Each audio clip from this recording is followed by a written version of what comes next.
दोस्तों असीं अमीन पाथे खां थधे तरफ़ वञी रहिया आहियूं।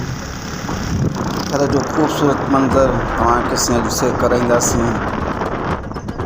थर जूं ख़ूबसूरत भिटूं, ख़ूबसूरत मुंहिंजा वण, खिप जा वण, लह जा वण, इहे सभु गॾु आहिनि दोस्त फवाद राजपर, ख़ान राजपर, अली रज़ा राजपर ऐं फवाद राजपर। असांजो सफ़र जारी आहे थरे तरफ़।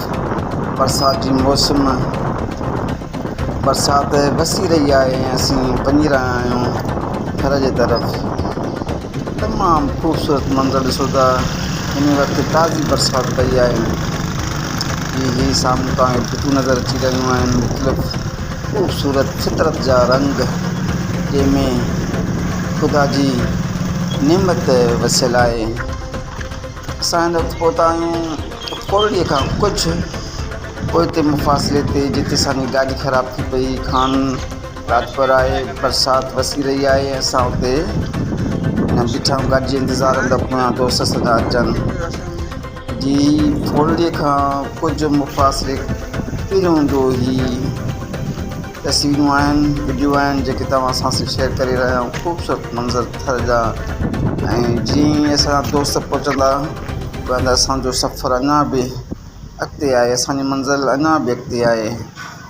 ख़ूबसूरत मंज़र गॾु ख़ान मोहम्मद राजपर। बरसाति वसी रही आहे, ॾिसो दोस्तो केॾा प्यारा मंज़र आहिनि।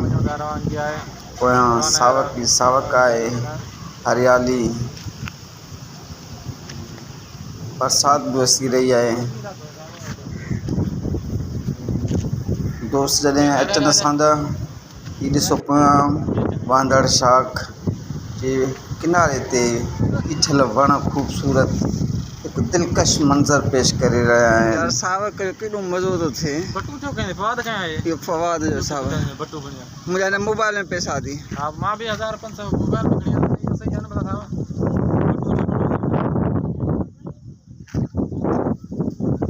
एटीएम कार्ड को छा कुछ जो फंक्शन न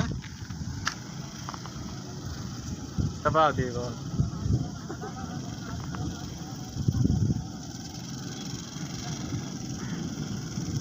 वकड़ जा रहा है, वकड़ गाड़ी में वकड़ जा रहा है इनके।